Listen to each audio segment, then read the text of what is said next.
akan menceritakan hikayat si miskin, kisah seorang raja yang jatuh miskin, cinta dan keajaiban takdir. Jadi tanpa berlama-lama, perkenalkan nama saya Jennifer Lim dan partner saya. Halo semuanya, saya Felicia. Terima kasih sudah bergabung bersama kami. Hari ini kami akan kedatangan 3 tamu spesial yang akan berbagi cerita luar biasa bersama kami. Wow, betul sekali. Jadi tanpa berlama-lama, bisa kalian tidak memperkenalkan 3 tamu kita yang sangat spesial ini. Halo, saya Kevin dari tamu 1.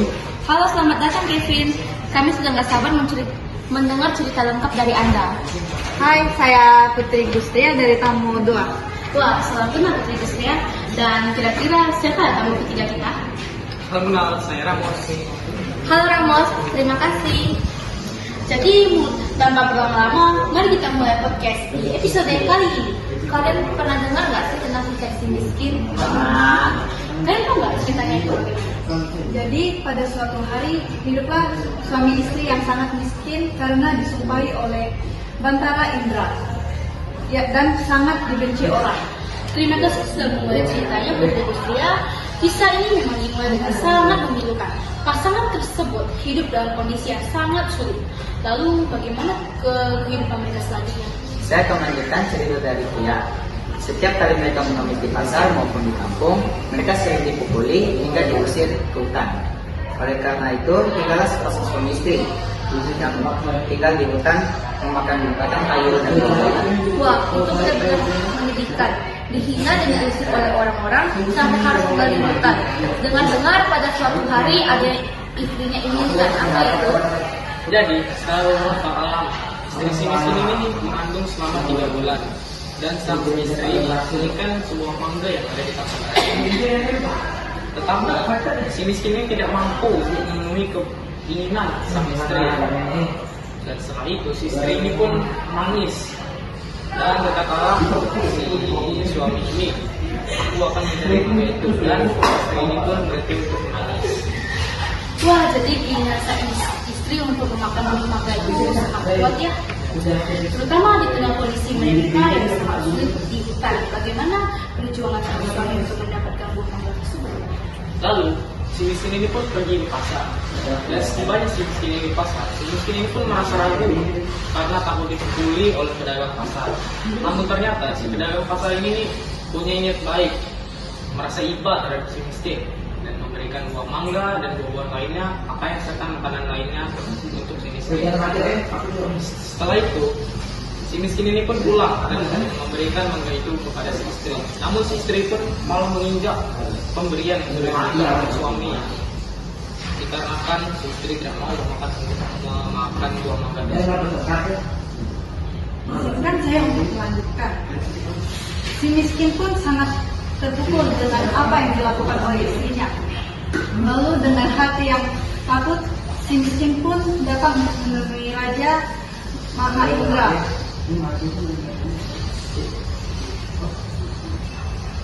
Mahaindra yang sedang melakukan pertemuan raja. Si miskin bersujud dan meminta buah mangga tersebut. Lalu sang raja pun memberikan setangkai buah mangga kepada si miskin. Si miskin pun pulang dan disambut oleh istrinya dengan senang. Dan istrinya memakan buah mangga tersebut dengan bahagia. Saya akan melanjutkan 3 bulan kemudian, si istri ini menangis dan ingin memakan buah nangka yang ditanam di taman raja. Dengan cara yang sama, si miskin pun pergi untuk mendapatkan buah nangka tersebut pada waktu yang baik dan tepat. Pada malam hari 14 bulan itu, bulan bersinar terang. Istri si miskin melahirkan seorang anak laki-laki yang sangat baik dan dalam penampilan anak itu diberi nama Marakarma, yang artinya anak di dalam kesulitan. Dengan takdir Allah, si miskin menggali tanah untuk membuat tempat tinggal untuk keluarganya. Ketika ia menggali tanah untuk menanamkan tanah, ia menemukan terlalu besar dan berisi banyak emas. Wah, luar biasa sekali perjalanan hidup mereka. Setelah melalui banyak cobaan dan memenuhi keinginan istrinya, akhirnya mereka dianugerahi seorang anak dan menemukan emas. Nama Marakarma benar-benar sesuai karena lahir dari perjuangan di tengah-tengah kesulitan. Apa yang terjadi selanjutnya pada keluarga ini?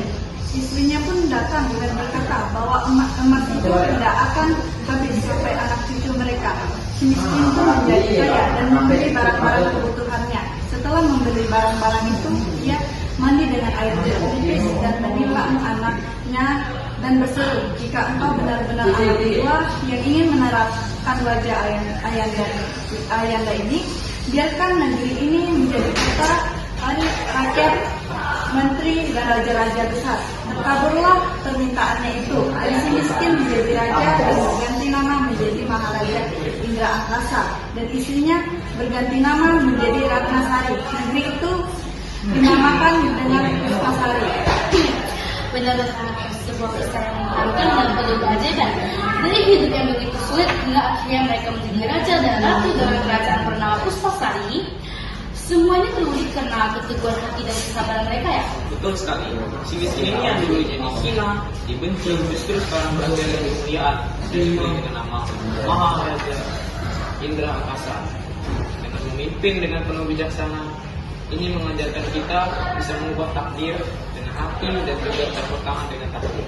Dan istrinya yang dahulu mengalami penderitaan bersama, kini menjadi permaisuri dengan nama Ratnasari. Keajaiban ini datang sebagai hasil dari ketulusan hati mereka. Kisah ini sungguh penuh dengan makna. Terima kasih kepada para tamu kita yang telah membawakan cerita yang sangat inspiratif.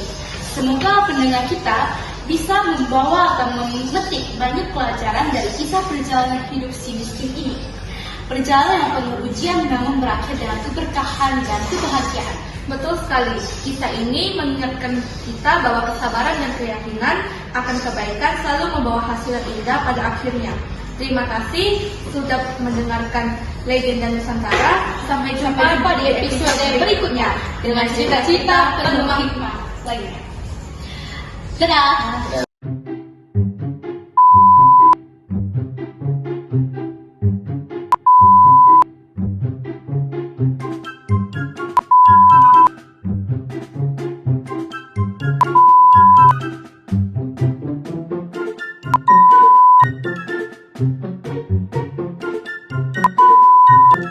Thank you.